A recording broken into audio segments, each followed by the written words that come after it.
Bueno, me llamo Gonzalo. Estoy contentísimo de estar en Chubut. La última vez que estuve acá tenía 13 años. Me llamo Frasca, no Franca, como una ballena. No tengo nada que ver con las ballenas francas de acá. Pero estuve en Puerto Madryn hace mucho tiempo. Y les cuento un poco qué hago. Yo me dedico a hacer videojuegos. Sí, esas cosas que tienen a los alumnos enchufados durante horas. Así que si quieren después podemos hablar de cómo desenchufar niños. Pero también soy docente de la universidad, soy docente de secundaria, trabajo en un liceo de voluntario con alumnos de primer año en Uruguay, en Montevideo, de 12 años. Y bueno, venía a contarles un poco algunas cosas sobre juego y educación. Levante la mano, ¿quién no es docente acá? ¿Y los demás? A ver, levanten la mano todos los docentes. ¡Chao! A la fresca. Bueno, vamos a aprender un montón entonces. Bueno, como les decía, yo vengo de Uruguay. A veces yo viajo por el mundo, entonces tengo que mostrar la bandera, pero lo que sí aclaro es que cuando haya elecciones y gane yo, voy a cambiar la bandera y voy a poner esta de acá, que es me la tienen que autorizar. Es esa de acá. No creo igual que me vote, porque es muy chico Uruguay, entonces todo el mundo se conoce, todo el mundo me conoce y saben que de presidente no voy a rendir. Y bueno, como sabrán, Uruguay es la tierra del Plan Ceibal, que acá también tiene sus equivalentes, pero tener a los niños conectados ha cambiado bastante la manera que tiene uno de andar por el país. O sea, además hay modas entre los niños. Me acuerdo, el Plan Ceibal tiene 7 años, ahora el primer año se puso de moda filmar partos de terneros. Entonces no podías ir a ningún pueblo sin que te rodearan 15 niños. Señor, ¿quiere ver mi video de un ternero? Y nada, somos todos obstetras de vacas ahora, especialistas. Si buscan en YouTube hay como centenares de miles de videos de niños y las vacas. Pero bueno, a ver. Estamos en un momento complicado, y eso no es novedad para nadie, en el cual la educación se está enfrentando a desafíos que no se había enfrentado antes. Y dentro de todo, si bien ser docente es una cosa que puede ser muy gratificante, estamos también en el ojo del huracán y un poco atacados un poco por todos lados, a veces defendiendo un poco el fuerte, con muchas exigencias de muchos lados, ya sea del sistema educativo, de los padres y muchas veces de los alumnos. Nosotros estamos en un momento clave, como decía, en el cual, si se ponen a pensar, en los últimos 2000 años, nuestros estudiantes, cuando crecieran, iban básicamente a tener 2 tipos de trabajo: ama de casa o granjero, o cultivar la tierra. En las dos. Durante 2000 años fueron más del 90% de las tareas. Después sí, bueno, había militares y tareas administrativas, pero en general, o cuidar la casa y criar niños, o trabajar la tierra. Y los cambios tecnológicos de las últimas décadas hicieron que se cambiara ese balance, y cada vez hay más trabajos que no existían en el momento de nacer las personas. Yo hago videojuegos y cuando nací no había videojuegos. Y mis alumnos ahora, ¿de qué van a trabajar dentro de 10 años? No lo sabemos. Y esa es una de las preguntas centrales que nos hacemos. ¿Cómo hacemos para preparar a una nueva generación para un mundo que cambia tan rápido y que no sabemos cómo va a ser? Eso parece una pregunta muy difícil, pero en realidad ya tiene una respuesta, y es una respuesta bastante simple y elegante. Porque eso fue lo que pasó con nosotros los humanos, que mal o bien llegamos a dominar este planeta, a conquistarlo, mal o bien. ¿Cómo logramos adaptarnos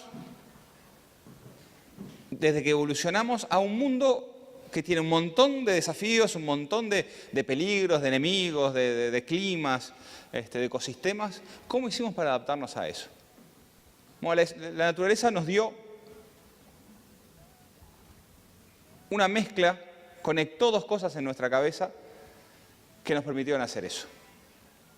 Conectó la curiosidad con el placer. A los seres humanos nos da placer aprender cosas nuevas.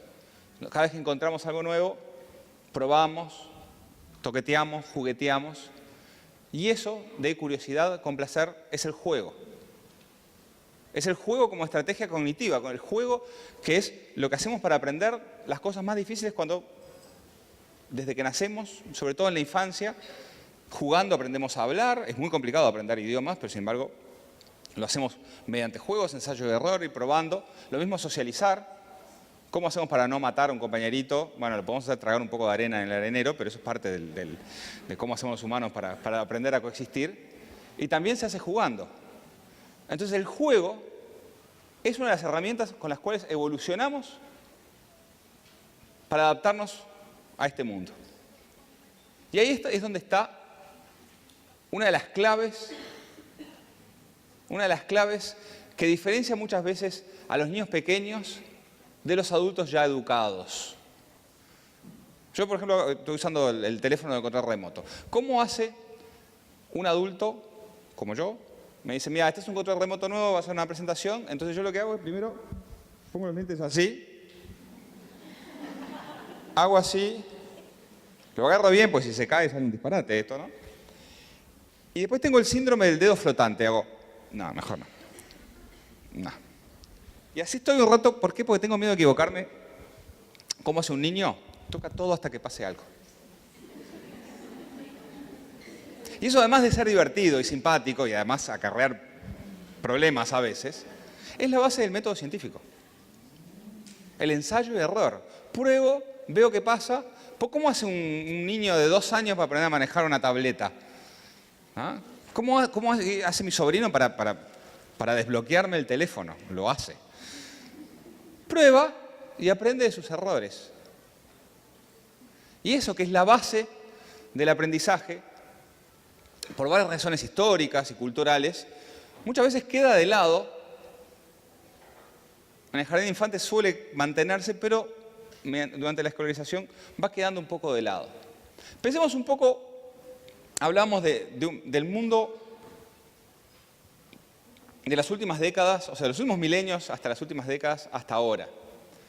Históricamente, el valor más sagrado que tenía nuestra cultura, nuestra civilización, era la información, eran los datos.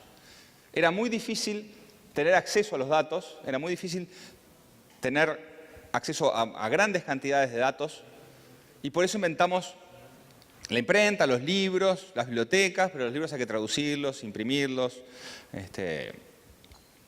editarlos, reeditarlos. Juzgábamos a la gente por el sabio. Vieron que además es esa cosa machista, ¿no? Está el sabio, pero la sabia es otra cosa, ¿no? O sea, una cosa. El sabio es el que sabía, ¿no? Y tenemos esa cosa de el que sabe, el programa de preguntas y respuestas para ganar 1 millón o no sé qué. ¿Cuál es la capital de Madagascar? No tengo idea, pero acá Google me lo dice enseguida. Y eso fue lo que cambió en los últimos años. Pasamos de un mundo que estaba con poca información, con dificultad de acceso a la información, a toneladas de información que pueden ser accedidas de una manera súper rápida. Y cada vez de una manera menos dispar, con menos desigualdad. Yo tengo un alumno, yo doy clase en una villa.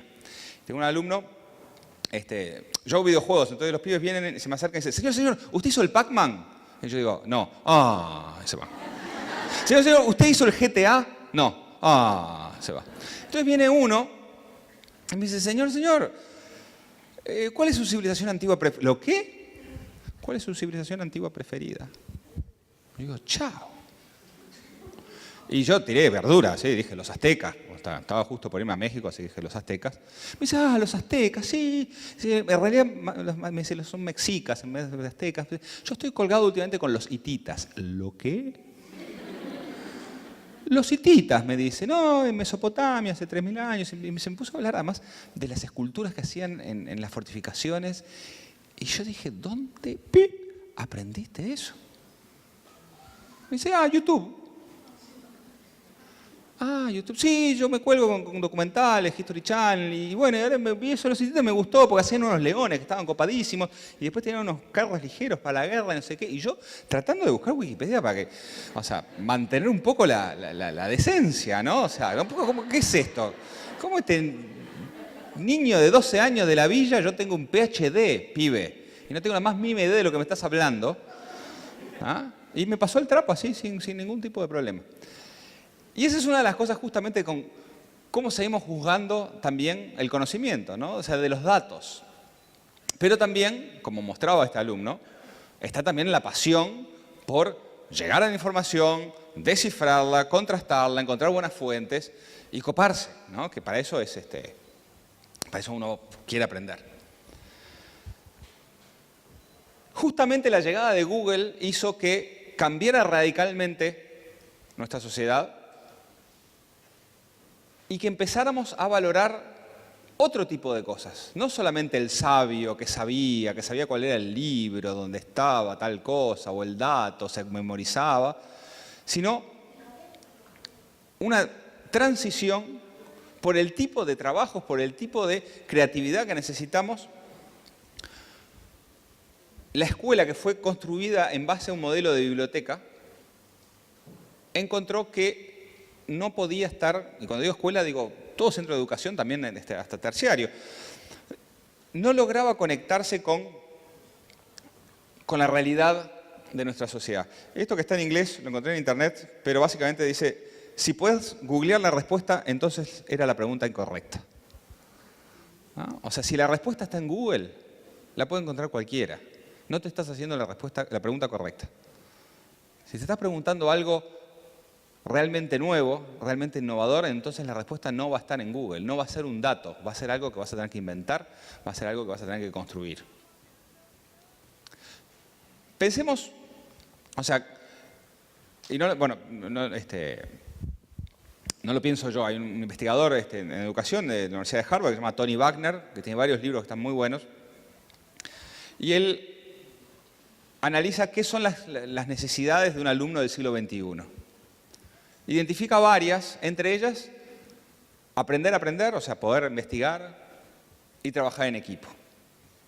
Ahora, si uno mira cualquier aula, y no solo de acá, de Uruguay, de Estados Unidos, de Europa, de cualquier lado, la enorme mayoría de las aulas ya por diseño, por definición, ya están construidas físicamente, diseñadas para ir en contra de esas dos habilidades. Las mesas por separado, justamente, evitan el trabajo en equipo. Y además, hacen que, si yo necesito algo, o sea, un niño de esta generación, un joven adolescente, necesita algo, lo busca. Pero si yo le pregunto al que sabe de tal tema, en la clase estoy copiando, entonces me pongo mala nota porque está mal. Entonces, por definición, ya estamos saboteando, desde antes que entren los chicos, muchas veces, algunas de las cosas más esenciales que necesitan para aprender y crecer. En todos lados todo el mundo está buscando soluciones mágicas y rápidas y no las hay, porque o sea, el mundo realmente es muy complejo y no podemos cambiar de la noche a la mañana la manera de educar sin entender del todo también la realidad en la que estamos viviendo.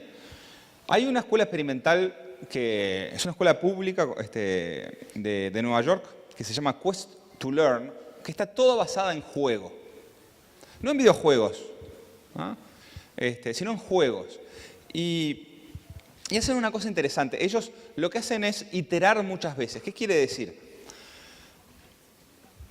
Ellos cumplen con el programa, o tratan de cumplir con el programa, porque o sea, yo viajo por muchos lados y siempre pregunto a los docentes, ¿quién logra terminar el programa? Y el que levanta la mano es el alcahuete del director, porque nadie jamás en la historia de la humanidad terminó un programa bien, ¿no? Y si se terminó para terminar.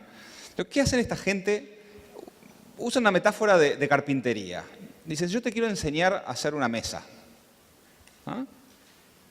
Pero normalmente, o sea, hoy bolilla, tema de hacer mesas, y un niño va a hacer una mesa y lo más probable es que ponga 2 patas y que quede media torcida, que no esté pulida ni pintada.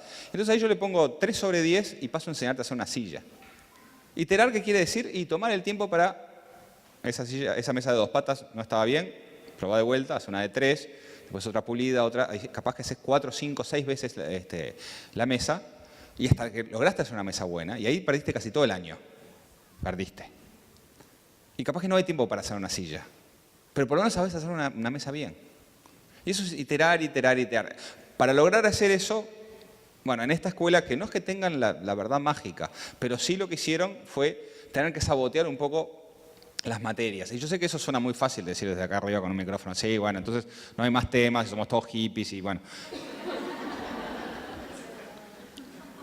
Hay lugares donde se está haciendo desde hace décadas con resultados que no digo que tengamos que copiar, que no digo que tengamos que transportar, pero sí de los que podemos aprender.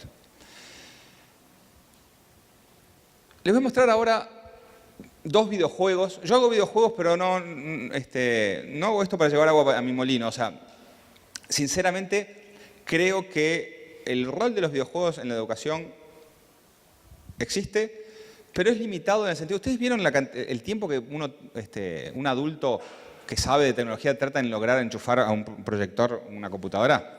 Y pretendemos que 30 chicos, 40 chicos logren conectar todos sus laptops al unísono en una sala. Yo me dedico a esto desde hace años y es muy, muy, muy difícil. No digo que no se pueda, pero la tecnología hay que usarla cuando se necesita y en los momentos que se necesita. Y a veces también el espíritu del juego, el juego desconectado, unplugged, para usar una palabra gringa, también sirve. Vamos a ver, les voy a mostrar un videojuego que es de los videojuegos más impresionantes, tiene 3 años, de los más impresionantes que yo he encontrado del siglo, porque la verdad que no hay nada igual. Se llama Dragon Box. ¿Alguien lo ha jugado, Dragon Box Álgebra? ¿No? Bueno, es impresionante. Es impresionante porque es un videojuego que te enseña a resolver ecuaciones algebraicas. Y es impresionante porque si ustedes buscan en YouTube, hay niños de 5 y 6 años resolviendo ecuaciones algebraicas porque aprendieron con este juego. No me tienen que creer. Vayan a YouTube, váyanse ahora, tomen un café y miren que es impresionante. ¿Qué es lo que hace este juego? Te va enseñando un juego, es como un juego de tarjetas, ¿no? En la cual tenés unos monstruitos y vas aprendiendo un procedimiento, una receta. ¿Ah? Y te lo enseñan tan bien que después te dan una ecuación, o sea, los monstruitos van siendo reemplazados primero por números, después por variables, y te da una ecuación y una chica de 6, 7 años te logra resolver una ecuación bien porque aprendió con este juego. La primera crítica es, bueno, pero no saben lo que es el álgebra, no entienden profundamente qué es resolver un problema algebraico. Es verdad.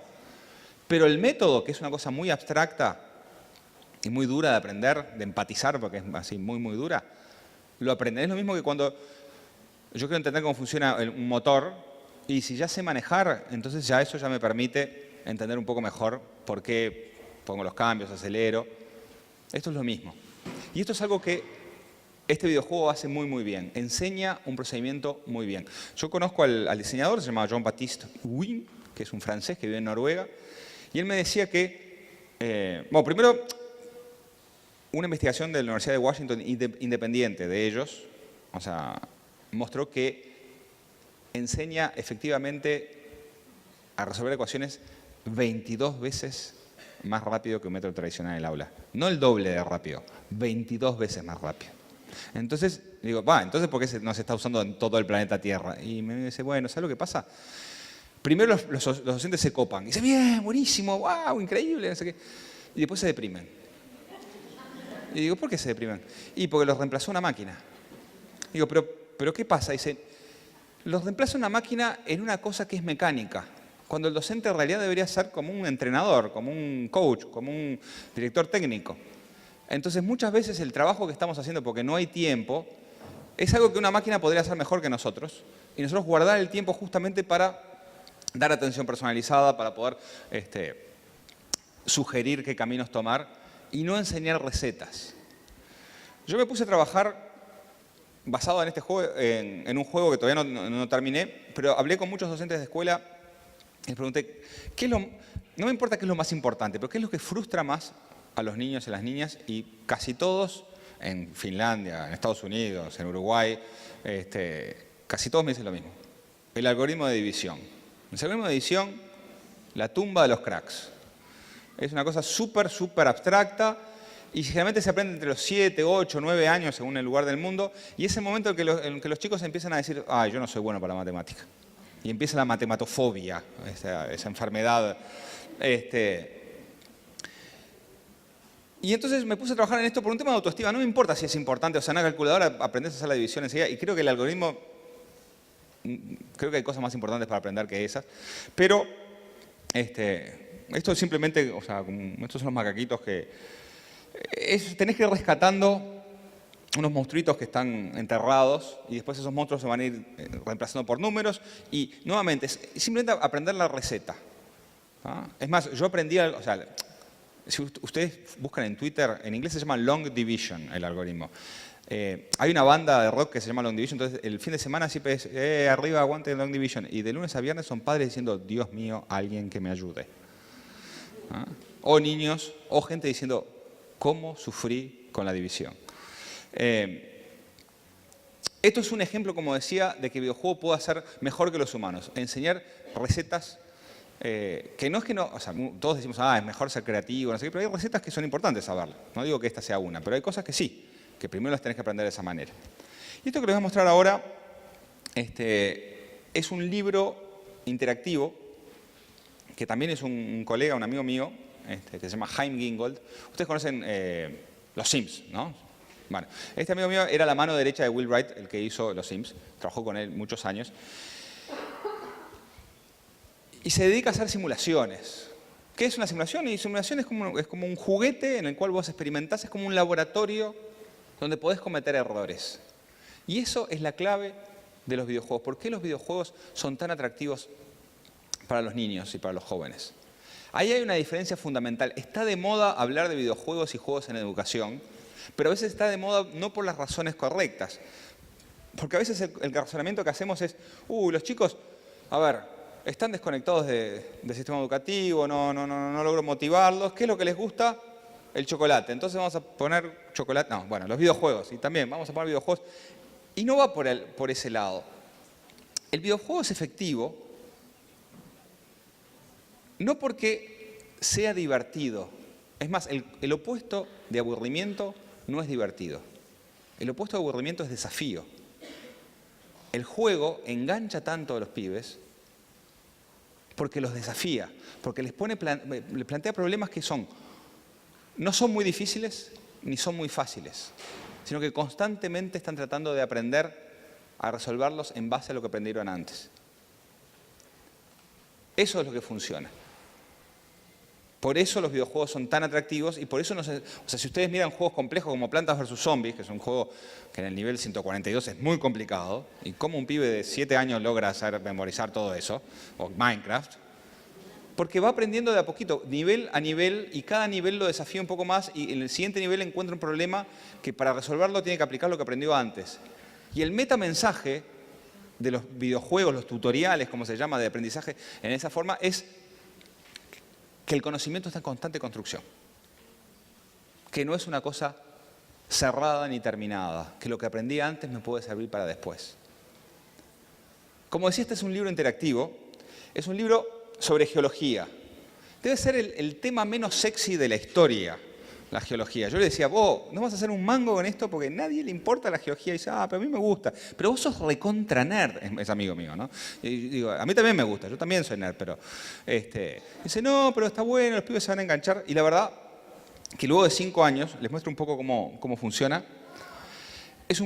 Funciona como un libro, pero podés construir volcanes, ¿tá? Podés subir y bajar, hacer llover durante 100.000 años en un lugar a ver qué pasa, construir montañas, ver cómo cambia el clima, tenés un glaciar ahí, vas viendo cómo se va moviendo. Y son todos juguetes, o sea, vos podés modificar todo, podés subir y bajar, ahí estás jugando con viento en el desierto, a ver qué pasa, subís y bajás el nivel del mar.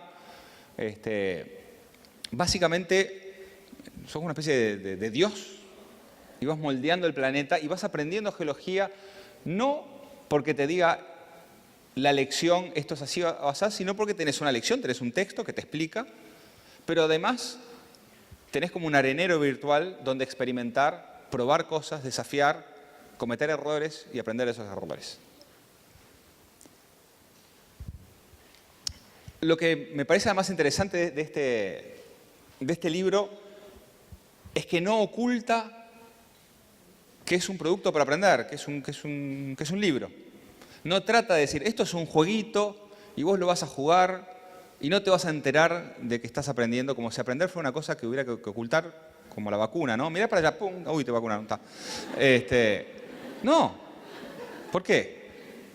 Si además uno va a la escuela, va al instituto, va a la universidad, sabe que estamos para aprender. Y bueno, o sea, no quiere decir que no podamos entretenernos, que no podamos desafiarnos, pero ocultarlo es hasta casi inmoral en cierta medida. Estos son dos ejemplos excepcionales. ¿Ah? El primero está disponible para casi todas las plataformas. Este, lamentablemente, es solamente para iPad, ni siquiera para iPhone, porque lo acaban de salió hace 3 semanas. Pero bueno, son dos ejemplos de realmente juegos que realmente están experimentando y tomando riesgos y haciendo cosas nuevas y logrando, como en el primer ejemplo, les digo, 22 veces más rápido y más efectivo que lo tradicional es mucho. Pero como les decía, yo no creo que la solución, primero que no creo que haya una solución única, pero tampoco creo que pase solamente por el lado de los videojuegos. Y eso es una cosa que quienes nos dedicamos a hacer juegos podemos colaborar con docentes, podemos trabajar juntos. Yo lo estoy haciendo, voy a hablar de algunos ejemplos. Para lograr en el aula actividades que no sean quizás las tradicionales. Les voy a poner un ejemplo de los profesores de idioma español, no, de inglés, porque eran canadienses, pero queja habitual de profesores de lengua diciendo: estos jóvenes de ahora no pueden resumir un texto. No sé si alguien lo escuchó alguna vez. Y es raro porque resumir básicamente es abstraer y es una de las bases de la cognición humana. O sea, si esta generación no sabe resumir, es un accidente catastrófico en la evolución, ¿no? Es como que mutamos todos de golpe. Es muy raro. Entonces estos docentes dijeron, y me parece que debe ir por otro lado. Para mí que a ellos les debe importar un pip resumir como les estamos planteando. Entonces hicieron un experimento y les dijeron, agarran este texto, y no le dijeron resúmanlo en 2 páginas o en 1 página. Le dijeron, escriban 10 tweets basados en este texto. O 10 SMS basados en esto. Y los pibes lo hicieron enseguida porque lo hacen todo el tiempo. ¿No vieron un adolescente que agarra una telenovela así y lo condensa en 140 caracteres o menos? Se peleó 3 veces con el novio, averiguó a qué hora era la fiesta, si le prestaba los zapatos aquellos, en un solo mensaje de texto. O sea, la capacidad de abstracción y de resumen está totalmente sana y perfecta. Lo que no está funcionando es la conexión entre los adultos y su realidad. Les voy a poner otro ejemplo. Y este es uno de los ejemplos que me parece que es más relevante porque en todos lados, docentes, padres, políticos, administradores, todos decimos lo mismo. No, hay una crisis de valores, lo que los pibes tienen que aprender son valores. Con voz así, ¿no? Media grave, así como diciendo, como de velorio. Lo divertido además que nunca, siempre nos quedamos en esa, porque si empezamos a preguntar cuáles son los valores, ahí se arma un relajo, ¿no? O sea, porque nos sale de adentro además fascismo. Pero hay unas escuelas que hace más de 60 años tienen una metodología, son seguramente las conozcas, escuelas Sudbury, son súper hippies. Las echaron de los hippies, de Woodstock por hippies. ¿Ah? Se escriben Sudbury. Y son muy hippies, no tienen clases, no tienen profesores, todos los pibes están todos juntos, re hippie. ¿Ah? Me dijeron que Gustavo Santaolalla era el padrino de acá. Bueno, para Gustavo Santaolalla esas escuelas son como demasiado hippies. ¿Qué hacen estos tipos? Hacen muchas cosas, pero hay una cosa que creo que es trasladable a cualquier centro educativo, que nuevamente es una perspectiva juguetona, además burocrática. ¿Cómo hacen ellos para enseñar una cosa que es fundamental? ¿Cómo lograr que los niños y los jóvenes resuelvan entre ellos sus problemas, no se maten y negocien acuerdos que beneficien a todo el mundo. Lo hacen. ¿Y cómo lo hacen? Esto funciona así. Ellos más o menos viven en el recreo, pero ponele que estamos en el recreo y usted me dice, pelotudo, no sé qué, y yo de una piña, vos me das una piña, y nos trenzamos así el pelo. Entonces ellos lo que hicieron fue burocratizar la justicia. Entonces nosotros dos estamos ahí trenzados y bueno, y todos ustedes que están ahí, tenemos unos formularios de testigos, ponemos la hora, nos peleamos. Ella me dijo gordinflón, yo le dije lenteja, no sé cuánto, me tiró el pelo, no sé cuánto. Y después tienen un juicio que va 2 veces por semana con todos los alumnos y nada, y bueno, un embole increíble. ¿Qué es lo mágico de esto? A los 6 meses de estar en la escuela, ella y yo nos volvemos a pelear y enseguida todos los que están alrededor dicen, muchachos, córtenla acá porque yo ni en pedo voy a ir al juicio. Así que, no, pero él me pegó, no sé qué. No me importa. No me importa, ¿ves? De acá no se va nadie hasta que ustedes dos solucionen esto porque nosotros no vamos a salir de testigos, que tienen obligación. ¿No? Es como una movida de judo burocrática y logran que los pibes, o sea, sigue existiendo el juicio porque hay momentos en que no logran llegar a acuerdos, pero bajan, o sea, les enseñan a resolver sus propios problemas. Todo bien con los próceres y con las banderas y con todo eso, pero incluso con la matemática, pero pongo en la balanza aprender a resolver problemas discutiendo de manera sana y lo otro, y claramente, y esto es una técnica que se usa desde hace más de 60 años. Está muy documentada, hay libros, hay escuelas de este tipo en muchos países. Acá en Argentina hay algunas, en Brasil hay, en Estados Unidos, en Japón, en Dinamarca. Y es algo que se podría implementar mañana mismo. Y yo digo, enseña algo esencial, enseña algo que realmente necesitamos. Claro, lo que pasa es que en el programa no dice ser buen ciudadano. Y esa es una de las cosas también que después podemos seguir hablando. Pero bueno, como último ejemplo, como yo soy diseñador y me gusta experimentar con cosas nuevas, estoy trabajando con un profesor de historia. Todavía no lo terminamos de inventar el juego. Vamos a implementarlo ahora este año. Y es un juego para enseñar historia de manera no lineal. En vez de aprender, pasó esto, después esto, después esto, después esto, después esto, que bueno, vamos a tratar de hacer las cosas un poco distintas. Entonces, nos basamos en algo que es fundamental para los adolescentes, que todos los adolescentes entienden y que es esencial, que son los superhéroes. Entonces, la técnica esta funciona así. Estos son los X-Men, pero hay muchos otros, digo. Si quieren saber de esto, o sea, nos sentamos y yo les puedo hablar 6 horas de esto. Pero básicamente, esto funciona de la manera, separamos a la clase en grupos y les damos un personaje histórico. Yo qué sé, no sé. A ver, a quien quieran, se les ocurre, vamos a ponerles a, yo qué sé, Simón Bolívar. Entonces lo que les pedimos es que ellos tienen que investigar y argumentar distintas categorías. Por ejemplo,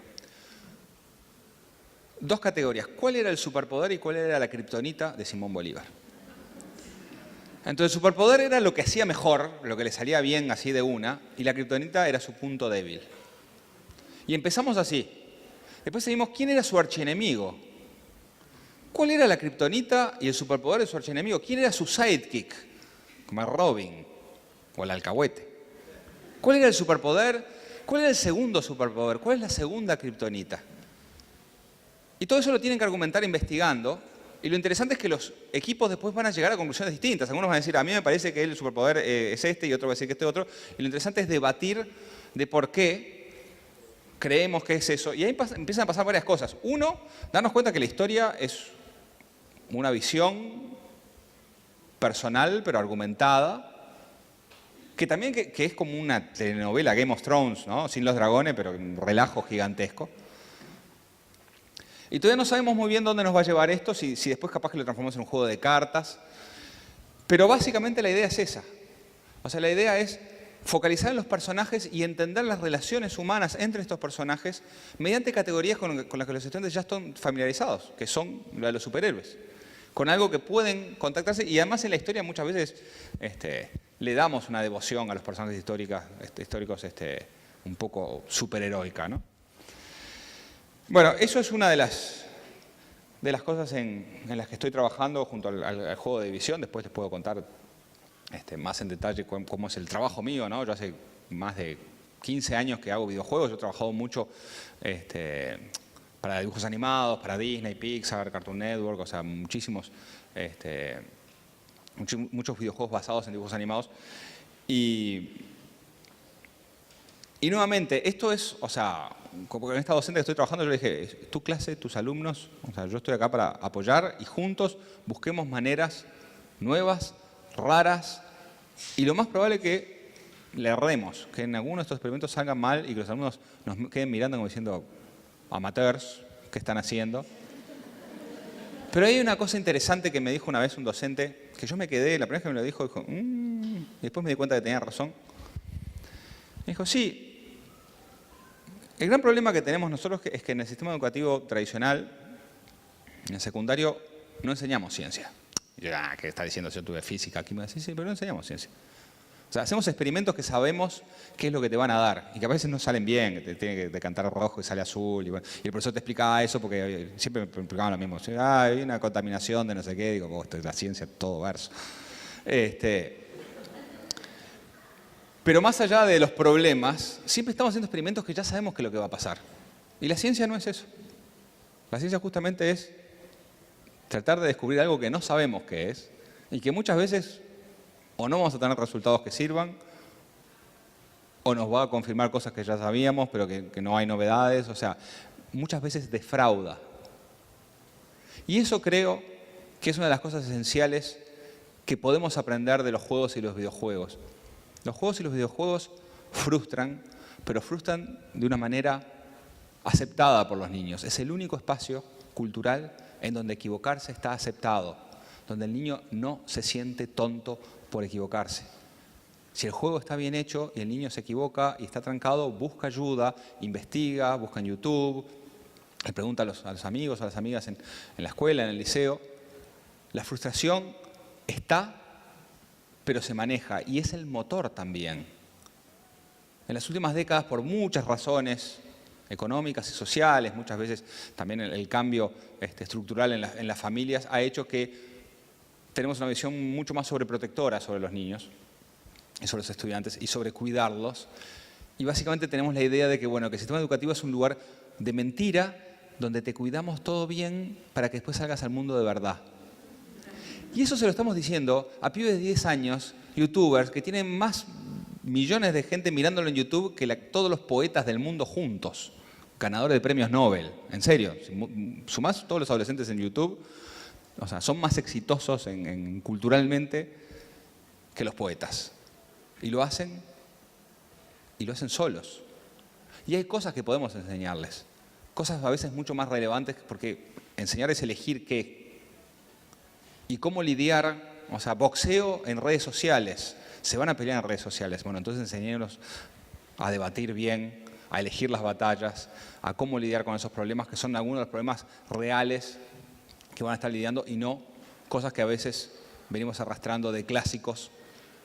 Yo, por ejemplo, con respecto volviendo a la poesía, ¿no? O sea, la poesía es básicamente una técnica para enamorar gente. O sea, y viene funcionando desde hace muchísimo tiempo. Y nosotros tenemos un montón de adolescentes con las hormonas a explotar. Y básicamente dicen, no, mira, si vos escribís lindo, te dan bola. ¿En serio? Sí, es lo que hacían los poetas, que eran todos unos degenerados. Entonces, ¿por qué no empezar de atrás para adelante? Decir, mira, probemos a ver cómo haces para conocerse a una persona. O sea, sí, estoy diciendo que debemos enseñar clases de seducción en el liceo, seguramente venga ahora una comisión de padres, me lleve preso, pero lo estoy diciendo en serio. O sea, tenemos culturalmente el valor en decir, bueno, la literatura hace esto, la poesía hace esto.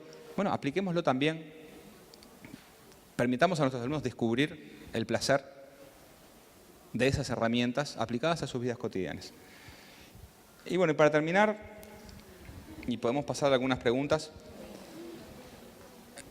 Yo no estoy diciendo que los videojuegos sean mejores que nada. Ni siquiera que sea mejor que los libros, pero sí que son distintos. Porque cuando terminamos un libro o una película, viste que dice fin, ¿no? The end. La diferencia con un juego, cuando termina dice game over, pero hay un detalle esencial, que es ese botón que dice try again o play again, que si jugá de vuelta, equivocate de vuelta, comete más errores de vuelta, aprende de tus errores de vuelta, ensayá de vuelta, aprende de vuelta, crece de vuelta. Es un botón de oportunidades y eso es lo que necesitan nuestros alumnos. Muchas gracias. Gracias.